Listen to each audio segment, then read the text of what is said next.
our attorney on the group here, and he's been helping us out with answering questions for you all about the last 16, 17 years or so on the show, and we appreciate it. Good morning, Peter. Good morning, Mark. I wanted to also mention, just so that you know, we do have we will accept the questions live, 220-9788, 220-WSTU. A couple things we tell you is that, first of all, we ask that you not give us your association name for a number of reasons. One, other listeners might hear the association say, "Hey, that's not mine, so it doesn't apply." And that's the primary reason. The secondary reason is that it is a situation where it may be a client or something, and we just we don't need to know that one way or another, because we're answering questions generally here, not specifically for clients or for specific circumstances. And then the other thing that we mention is that we do give you radio answers. Those are the best answers we can give you, which means that we don't have your documents, and those documents can change the answer considerably. And so for that reason, we don't have the ability to give you a rock solid answer that you can take to court. And if you need that, you need to give Peter a call and sit down with him and have him go through your documents and make sure that we're on track. But we're going to try to give you the best answer we can with the information that we have available, including your interpretation of your documents and state law and some of the other things that we might be able to use, precedent and typical situations, but we can't give you a hard fast without the documents. So that's the spiel this morning. I got that out of the way, and we have our first caller this morning. John, go ahead. Well, I just want to let you know I'm going to hold you to everything you tell me today verbatim. Good deal. We just make stuff up anyway, John, so it's okay. It's okay. Mark, I have to go. Oh, good. My answers are better than yours anyway, Peter. Usually more interesting. More entertaining. I wanted to ask you, a few years ago, I guess it was almost 20 years ago, when they had the chat problem, they decided to go to electronic machines. And now I keep hearing in the condo world how they want to go to voting via the internet, electronic voting. And I wanted to get your opinion on this. Has there been a test pilot done anywhere to see if this is feasible? And how would you? No, it is. No, it's out there. It's out there running and working right now. But how would you recount? Like, I just went through our election, and I went through ballots, and it was such a mess. I mean, no one did anything right in our last election, and at least I had a paper trail to document it all. How would I document an electronic type voting system? Well, I mean, basically, with the electronic system, and I haven't actually been to a meeting, but I have 2 or 3 clients that are using it, and one is particularly very happy. The other ones I haven't really talked to. They use the software. There's one, everything goes out to California and comes back. I guess that's where they do all the, that's where they're set up, and that's where all the tabulation is. I believe that there is a printout system, but the whole thing is done online. You don't have to do online. By the way, owners can opt in or opt out. So some owners can go online, some can do it the old-fashioned way. You have to give them a choice. But it has been, as far as I know, the feedback that I've gotten has been positive. I think the cost is anywhere from $600 to $1,200, I believe, for buying the software. But it seems to be successful. Now, the board does have to adopt the resolution to do the online voting. So it's a 14-day notice, and the board is a meeting, and the online system has to meet certain parameters, the software that you get. But it's out there, it's working. But no one's had a problem with a recount yet. Not that I'm aware of.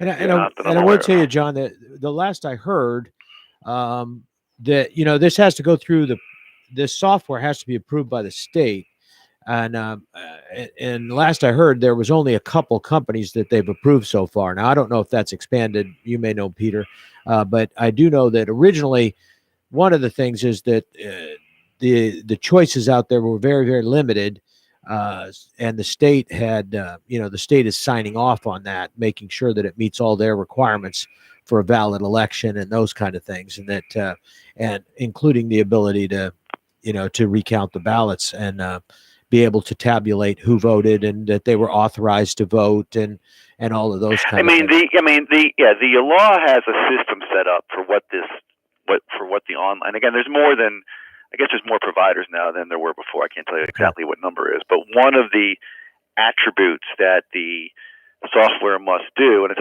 all set forth in the statute, is that it must be able to store and keep the votes accessible for election officials for recount, inspection, and review purposes. So there must be a way to review the ballots, review the votes, if there is a recount or if there is a request to inspect by an owner. So the system must be able to accommodate that. So you're looking at a screen and you're going through each person's vote on a screen, I would imagine. I mean, there's not going to be I would imagine. Yeah.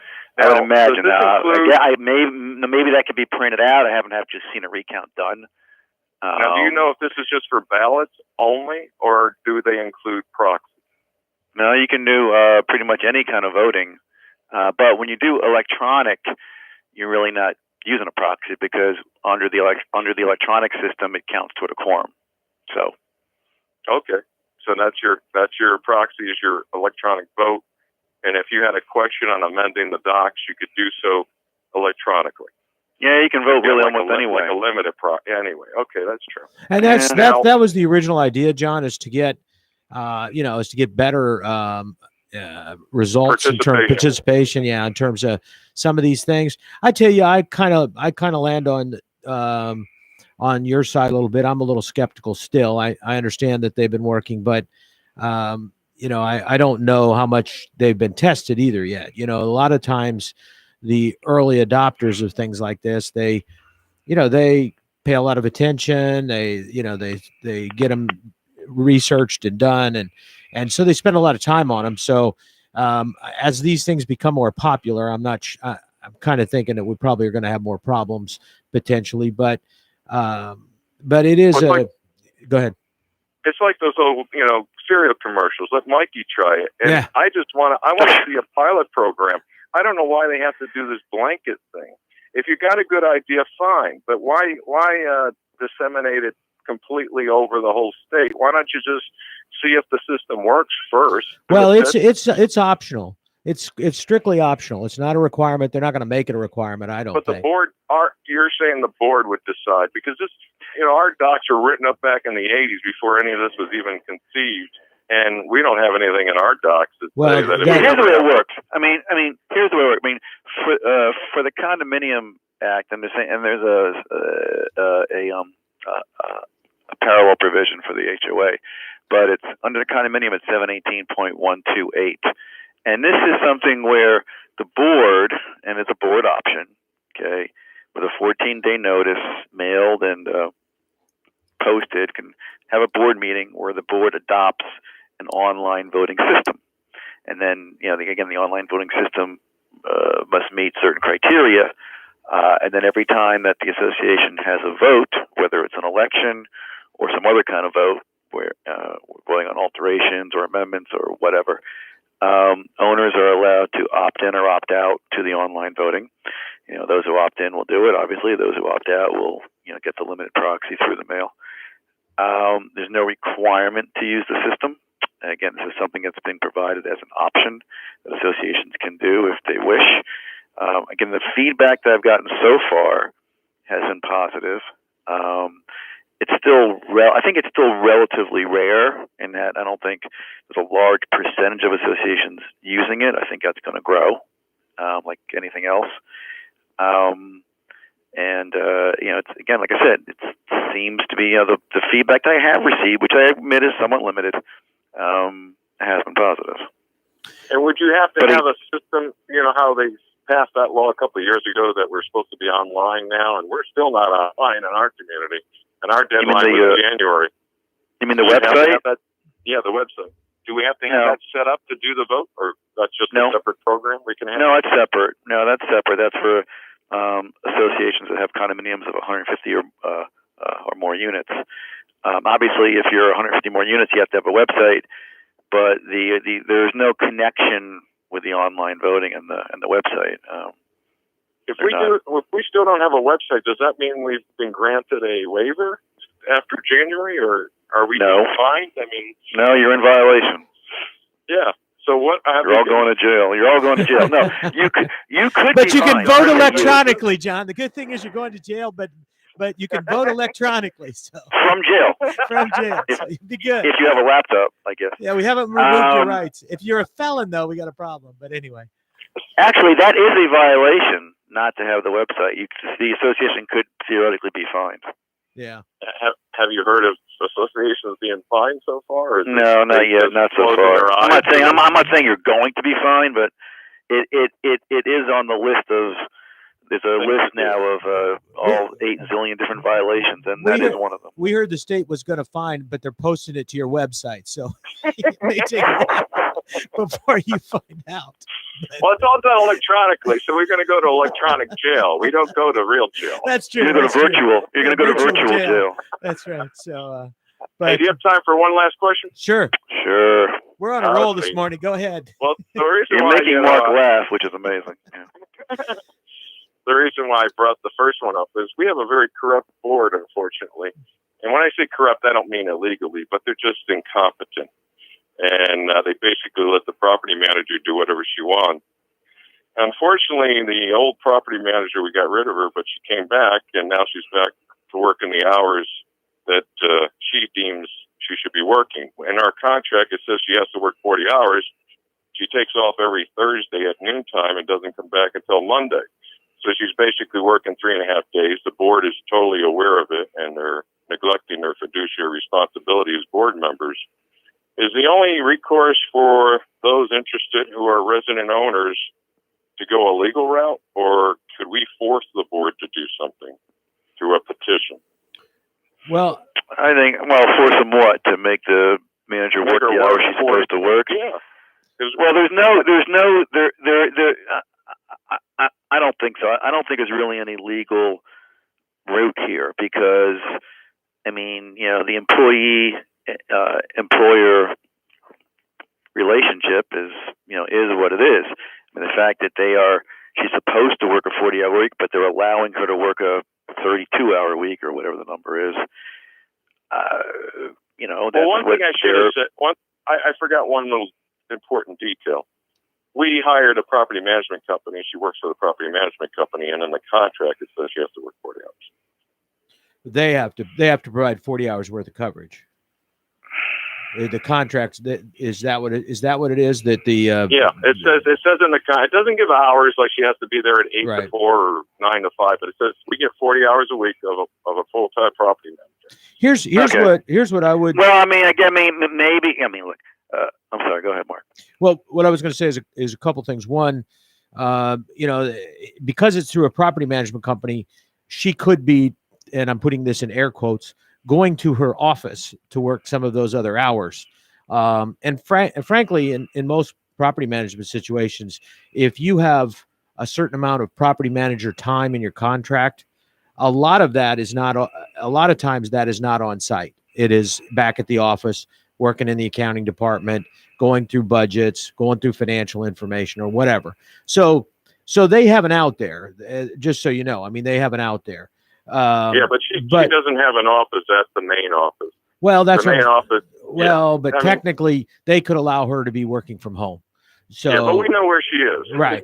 But yeah, well, she's not in the county of Palm Beach when she leaves here. Yeah. So here's what I would say though, is that the thing that you need to talk to your property management company about, and even for the association to be concerned about, is that if she's not adequately documenting the hours that she's working for you, the time, not only just the total hours, but the times that she's working, and she is working outside of an office where she could be out on the road, she could be, uh, wherever, uh, you're really opening yourself up to a lawsuit for labor violations, wage and hour violations. She could claim she's working 60 hours a week and you're not paying her overtime. And if there's no mechanism to track that time, and I'm telling you, these lawsuits are becoming more and more popular. Yeah, they're pretty popular. Yeah, and so if anything, you need to talk to the property manager. Somebody needs to talk to the property management company and let them know that they're opening themselves up for a huge lawsuit if they don't tighten up those policies, because that's happening, and that is happening constantly now in this industry. Is labor wage and hour violations, and the reason it's happening is the attorneys get paid regardless. It's not a percentage of the contingency. Yeah, it's an hourly fee, so they're getting paid no matter what. So they're going to court even if the Are we talking about the state suing them? Or are you talking about I'm talking about here? No, I'm talking about basically the person, the employee of the property management. They're approached by an attorney. The attorney says to them, here's the deal. Are you tracking your hours? How many hours are you working? Or, what time do you start? What time do you leave? Do you work any Saturdays? Do you work any Sundays? Are you on call? All those kind of things. And the next thing you know, the attorney is talking to this employee, and this employee is working 75 hours a week, and there's no documentation. Yeah. And there's no documentation that they didn't. And so, like I said, these. But who hired the attorney is what I'm asking. The property, the individual property, the employee of the property management. The employee is going to say this is a violation of federal fair labor and hours, and that is pretty strictly enforced. So what Mark is saying, that there could be the opposite problem. That she could wedge. Well, I know he's trying to say it's going to backlash, but she's the property manager. This is not an employee. I mean, she's the actual property manager. So she's going to go and say, "Oh, I'm not working 40 hours. I'm actually working 75 hours," and sue the condominium. Well, here's what. It depends on how big of a situation it is, how big of a company it is, that kind of thing. What in her situation, what she's going to argue is that she technically was an employee, not an independent contractor. And that's, and then that gets into a whole other area, but that is actually what happens in these things. Some of these things are not strictly employees that are paid a W-2 wage. These are independent contractors that all of a sudden become employees. Either and not only are we talking about just overtime and other things, we're also talking about injuries. If that person is not accountable for their time, and when they're working for you and when they're not, whether it's as an independent contractor or as an employee, all of a sudden on a Sunday afternoon, they got out of the Barco Lounger and fell down, and they just happened to have your budget in their hand, and next thing you know, they can't work, and so they're suing you for workers' comp. So, there's a lot of these kind of things that are happening. I hate to say it, but labor law stuff needs to be tightened up really way more than it was in the past, whether it's with an independent contractor or not. I mean, you might have some defenses against her because she might have other clients. She might have other condo associations or HOAs that she deals with. So she may have a hard time arguing that you didn't know that, or that, that people didn't know that she was an independent contractor. So, yeah. But that's the kind of stuff they go after. Yeah, I know the owner of the company. I've spoken to him before. I'm kind of hesitant about approaching him. And but what you're saying is, if we just have in our contract that our property manager is supposed to work 40 hours and we don't put dates and times. I mean, we don't put Monday through Friday from 9 to 5, and they show up on a Saturday or Sunday with the budget like you illustrated and slips and falls and Susan's. I mean, he's got his own workman's comp if she's an employee and not on a 1099, correct? Right. Mm-hmm. So it would go against the company first, and most likely she's going to be an employee of she's going to be an employee of the property management company. But she's an employee of XYZ company, right? And XYZ has workman's comp, and XYZ has all the benefits. She's not on a 1099. She's not considered a private contractor. Right. And so that's where we were saying in that case, what they're going to do is they're going to go to her and convince her to sue her employer, okay, and have and sue the employer for that type of infringement. It's happening in different areas. In this scenario, is she let's say I go to her boss, and her boss says, "Hey, you got to prove this. We got a suit going on here." She hires an attorney. Her attorney's going to feed her this. Is that what you're saying? Right. Mm-hmm. Yeah. Okay. That's what happens. And just not the same thing as yours situation, John, but very, very close to this kind of thing. A lot of times, what you have is a situation where these people are independent contractors, and sometimes they may be independent contractors of the property management company, even though technically they're not supposed to be. Oh, I know. And then at that point, what you've got as a problem is that when something does happen, they're going to look for the deepest pockets possible, and all of a sudden, the association is the one that was hiring them. They were sure the property management company want to have more money than us? Well, not usually. They got 22 other communities that they deal with. And yeah, she doesn't go there. She just comes here. Yeah, but you've got you've probably got a higher insurance policy than they do. But anyway, the $1 million baby, right? Yeah, right. So, but anyway, Okay. yeah. So that's a good thing. I'm glad you brought that up, because that is an issue right now that associations and property management companies both need to tighten up on, because it's becoming more and more popular. So we should go to the property owner, the management company owner, and say to them, we need times. We need Monday through Friday, 9 to 5, so that if they are on a 1099, well, first establish if they're on a 1099. And if they are, then we need to tighten that up as far as our contract. Is that what you're suggesting? Yeah, you don't want them on a 1099 to, if they're an independent contractor, you want to make sure that it's very clear who they're working for. They're not working for you. We want to make sure they're an employee, but where are you suggesting if we establish they're an employee of the company, that we don't have 40 hours a week, that we would put in Monday through Friday, 9 to 5, so that we know for sure once you're supposed to be there? That would tighten it up. I think it's a good idea. I don't know how Peter feels about it, but I think it's a good idea to have documentation of how many hours that the person's working for you. That doesn't need to mean that they need to be on site necessarily, but if they're working on your stuff, there needs to be documentation, a timesheet or something that they turn in that indicates that they were working on your job. Is a time clock even better?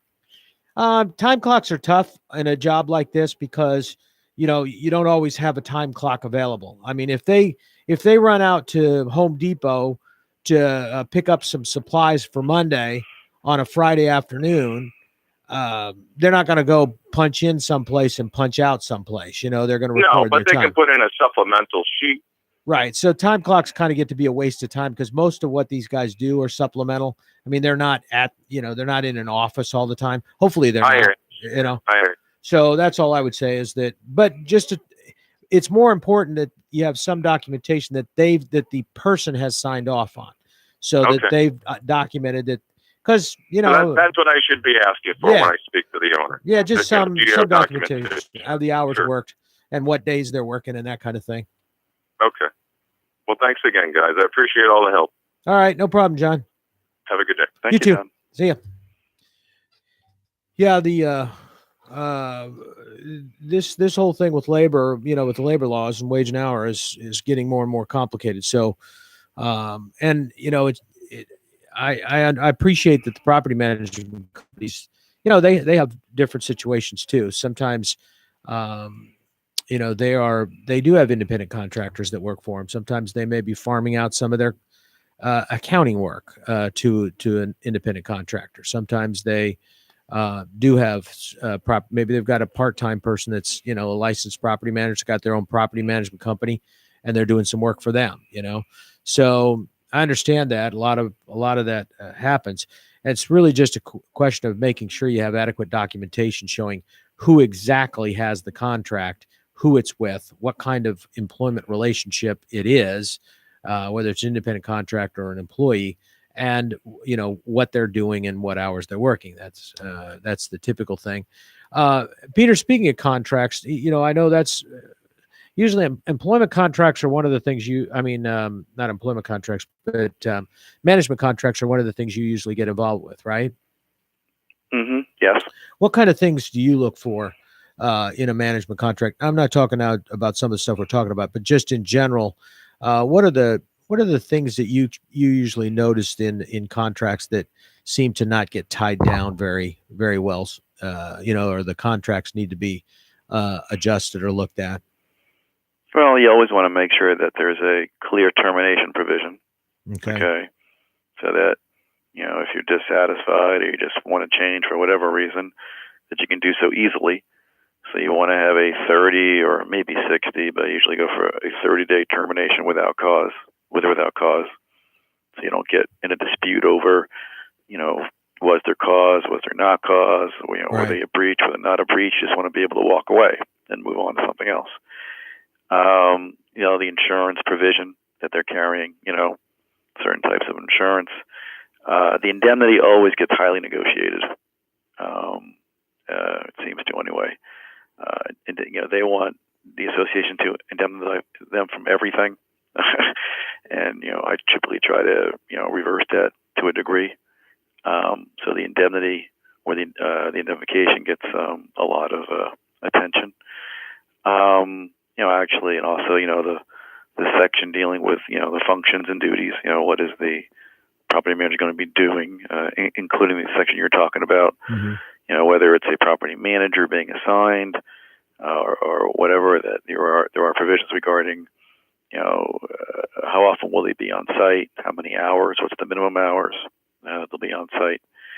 Are they going to be required to prepare any kind of written monthly reports? Whether it's reports about the status of things or recommendations for maintenance or the status of current jobs. And then there's the financial section. What kind of financial work are they doing for the association in terms of providing the monthly financial reports. If they have a bookkeeping financial aspect, depending on what you're hiring them for. So quickly, those are the things that some of the issues that you're looking for. Obviously, that they're licensed and all that kind of stuff. I always also put in that the management company must replace either the manager or other personnel upon the reasonable request of the association. So if they're not satisfied with whoever's been assigned to them, they have the ability to require the management company to replace that person with someone else.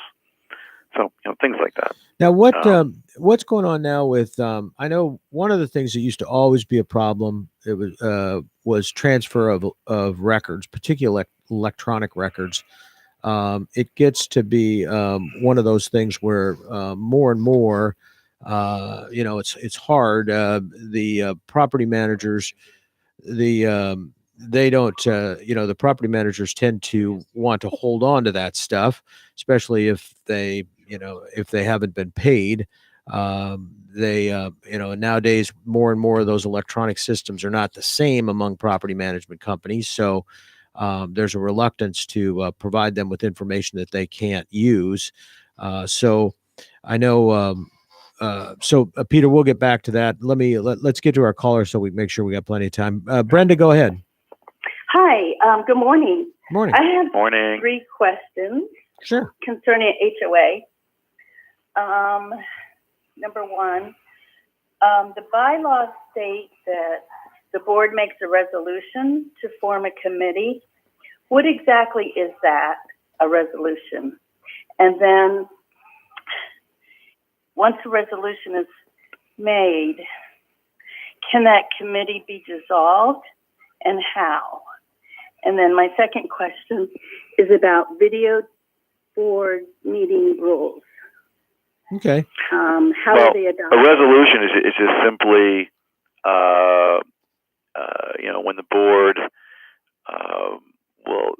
when there's a motion made at a meeting to do X, Y, or Z, to take a certain action, or maybe even to stop a certain action, and that gets seconded, that gets approved. So therefore, the board has then approved taking that action through that board resolution. The board resolution is actually the board approving whatever it may be. So here, the board will adopt the resolution approving the creation of the XYZ committee, whatever the committee is. Yeah. So Brenda, Brenda, it's as easy as one of the board members, assuming it's been properly noticed.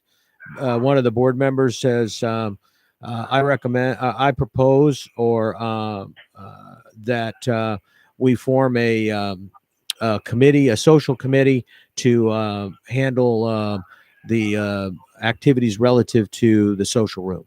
And somebody seconds it, and boom, there's discussion and a vote, and it gets approved, and boom, now there's a committee.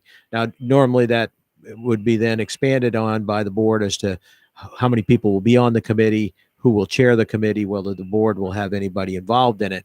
But it's nothing more than just a resolution at a board meeting, a proposal at a board meeting where it gets seconded and voted on and passes with a majority of the vote.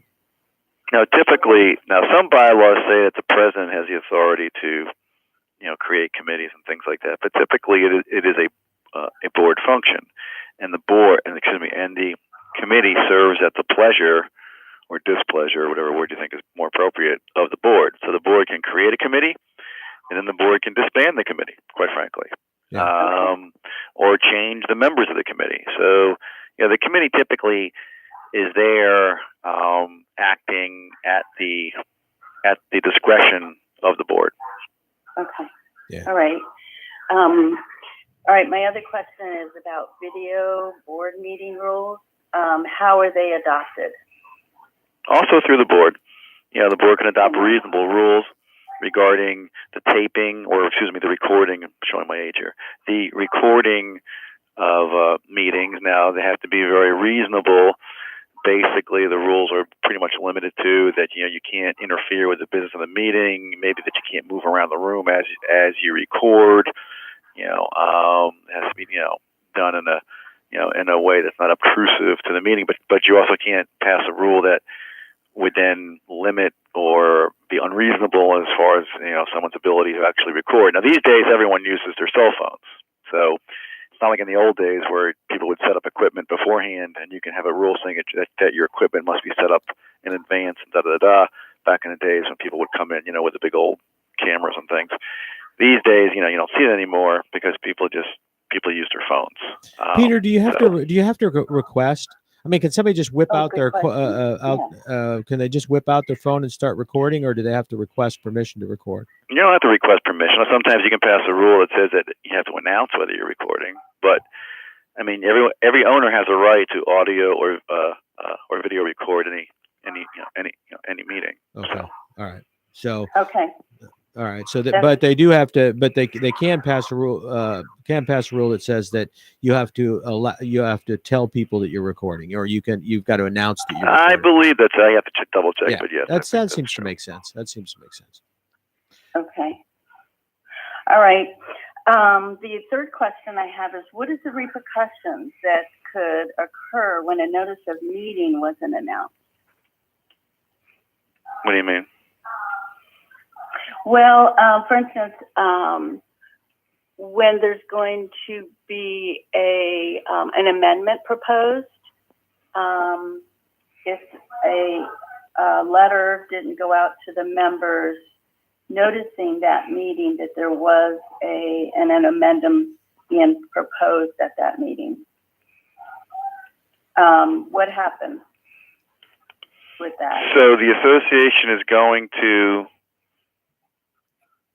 amend their They're going to amend their documents. They're going to have a meeting to do an amendment. Right. Right. Yeah. And she's saying that there's not proper notice of that.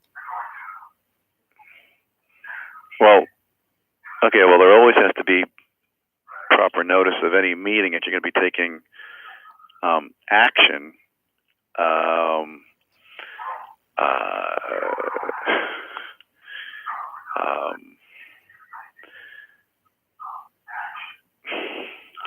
I'm not really sure. I mean, I guess I'm still a little confused.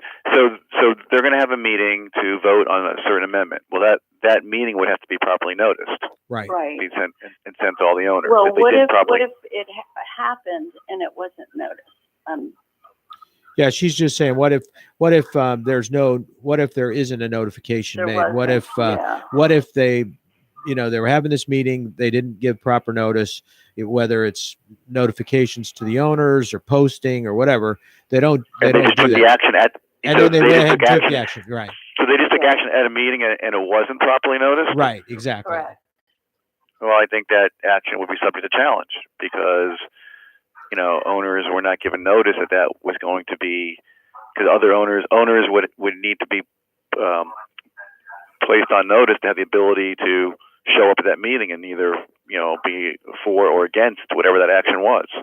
Mm-hmm. And you can't just take action like out of thin air. So I don't think that they can just take a motion from the floor and take an action that that wasn't properly noticed to the owners. And most bylaws have provisions about properly noticing meetings. So I think that would be subject to challenge, whatever action was taken. Yeah, Okay. that's kind of most of the time, if the board doesn't do something correctly, it doesn't affect the actions that they take. They usually just ratify it. They usually have the ability to ratify it. But something like that, like a change to like an amendment, an adjustment to budget, or maybe a change to assessments, those kind of things, if they don't take the proper note, if they don't give the proper notice so that people can be there, those are the kind of things that the state would. Well, I'm not sure we're talking about board meeting now or owner meeting. So again, if it's assessments, it has to be on the notice that they're going to be considering the adoption of assessments. If it's special assessments, then it has to be a 14-day notice. If it's an owner meeting, again, in my view, it also has to be, although it's not as crystal clear in the statute, but it also has to be, on the agenda for the meeting. So I'm not sure whether you're referring to a board meeting or an owner meeting, but It would be either a way, board meeting. Yeah. okay. Condo was more clear that every board meeting that you can only address things that are on the agenda, unless you bring it up as an emergency action, in which case it has to be ratified at the next properly noticed board meeting. HOA law is not as crystal clear regarding the agenda, but I still stick to the same, because I just think it's the better way to go, that you still need to do things that are quote on the agenda, because otherwise, how does anybody know, to show up and express their opinion on it? Yeah. Mm-hmm. Okay. I'm sorry, I have another question about Sure. the video, videoing or recording the meetings. When those rules are made, are they to be written rules and then placed into the rules and regulation, or are they just rules that have been made at that moment? No, they should be written rules. No, again, under the condo law, and I'll just use that as an analogy, they must be in writing. They must be adopted in advance by the board. Okay, and basically what they address are things like such as that you have to have your equipment in place beforehand. Again, that's not so critical these days because of everyone using cell phones. You can't move about the room. It's also part of the written rule, and also that you have to give advance notice that by any owner who is going to use any audio or video equipment. So those are the typical written rules that you see for recording meetings. But yeah, it should be done in advance, adopted in writing. So when you say it adopted, would that be like with an amendment to the bylaws and added to that? No, it's a rule. So it wouldn't be an amendment to the bylaws. It would be sort of like your first question. On the agenda would be adoption of rules regarding taping, regarding recording of meetings. And then the board, by a board resolution, would adopt rules regarding the recording of meetings. And, that would be written rules, and those would become part of the rules and regulations of the association. Okay. And Brenda, I'll tell you that I'm one that's, I mean, I'm pretty I'm a person that's an advocate of open meetings, you know, and letting members have an opportunity to express their opinion. I do think that in the cell phone world, with all of the videos that get out there and get uploaded, that it is a good idea to have a rule of some kind to at least let people know that you're videotaping or recording the meeting, because you know things get said and all of a sudden, you know, there was, uh, you know, there may be a comment made at the meeting, and somebody there, you know, it may not have had an impact, but it gets uploaded and it can have an impact to that person much broader than just your little meeting. And next thing you know, you're dealing with slander and libel and all kinds of stuff. And now you're having to actually go to court to prove that your board member is an idiot. But no, I'm just teasing. But anyway, it's so it is. I think it's good for people to know when it's being recorded. At least, Sure. you know, the other thing that I think is a good thing for the board to adopt is a civility policy, just in general. Whether, you know, is that, you know, we treat people with respect. You know, people have an opportunity to speak. How long they have as an opportunity to speak, and you know, those kind of things that they're you know, not to be interrupted, and you know, all of those type of things, just so that the meetings remain civil. But Right. Now, those recordings, say somebody did record it on their cell phone, can that recording be posted on a Facebook page?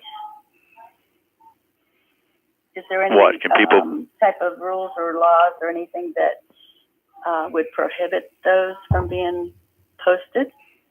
Not that I'm aware of. yeah, that's the problem. You know, that stuff can all of a sudden go viral. You know, it's just all of a sudden you've got an issue that, you know, and maybe it wasn't all fully recorded either. So it's just a clip. It's not the full meeting. People don't know the background, and next thing you know, so I can understand why board members and others are a little reluctant to have the meeting recorded, because they don't have any control over the recording itself and where it goes, and stuff can be taken out of context. You know, stuff can be clipped, and as soon as they get what they want, you know, they cut it off and they don't hear the but. You know, so I understand that, and I would just say that to people who are recording and that do take the step of uploading this information to any kind of social media, that they be very, very careful, because if there was an effort to make that person look bad by intentionally editing that stream of video that you've got, you know, you could be facing a lawsuit, you know, at that point. So I think that you probably can upload those things. I would be very careful about uploading anything that wasn't a complete and total transcript of the meeting, because it could lead Right. to you getting sued, you know, that type of thing. Yeah. I think in our case, it would be just somebody wanting to, there's a group Facebook page, and they would probably just wanting to show it for those who were not able Sure. to attend the meeting. Right. And that's the kind of thing, like if somebody recorded the whole meeting and then they're uploading the meeting itself so that somebody has a record of that, I can fully understand that. And I don't see that would necessarily be a problem, because all you did was give a complete description of what happened, a video description of what happened, but video and audio. But it's when you get into the, you know, these are 2-hour meetings and the person doesn't want to record for 2 hours. And so they kind of use their own judgment as to what's important and start recording and not recording and recording and not recording. And then the next thing you know, you've got an edited version of the meeting and the person doesn't really hear what was said. You know, they don't get the actual situation. I know for me personally, I have a hard time with that because I kid around a lot. And if you took a transcript of what I said, we would be blowing up trucks in parking lots and all kinds of stuff that I've said on this show before. So, it's those kind of things that sometimes you can't tell the tone, and if stuff's taken out of context, it can cause some problems. Although it is interesting because these are private meetings, right? And they're only Yeah. open to owners. Right. Yet there doesn't seem to be any law precluding someone from posting I know. a video publicly of what is otherwise a private meeting. But again, the statute, as far as I know, there's no statute that says you can't do it. You know what's interesting, Peter, and what Interesting. might be an option there is if you were trying to stop something like that, is that there are corporate privacy requirements in the act, and this is a corporation, so there may be, even though it's a small group, if you disclose proprietary information about an association, you may be violating certain corporate statutes, in terms of not being allowed to post that information. But I don't know. You're right. It's definitely not. The Condo and HOA Act doesn't stop that. Nope. So you'd have to be searching under some other act, some other general corporate act or something. But anyway, it's interesting because we like transparency, but I don't think anybody wants to see their tantrum blasted all over social media. I don't want it to make the news. You know what? All you have to know that if you're at a meeting and it's being recorded or it could be recorded, you just have to act accordingly. Seriously. Yeah. Because just whatever you do or say could be public. And like I say, that's on both sides of the camera. If you're videotaping that, you better videotape responsibly, because you could be faced with an action too if you intentionally made somebody look bad. So that's it's interesting, Brenda. You guys are. I know this is a tough thing. You start dealing with these issues, and like Peter said, with cell phones nowadays, you can whip out a cell phone and start video in a meeting and do it instantaneously. Nobody even really has to know. Although I think it's reasonable in your rules saying that you need to announce in advance that you're recording. Yeah. And you know what? If you're over, now we've got this new thing with condos, 150 units or more, got to have a website. There's a good use for a website if you have somebody who's designated to video the full meeting, and they'll post the full meeting. And then you don't have any problem with it. You're making sure that an unbiased person posts. I'm not sure I'm a fan of that, well, quite frankly.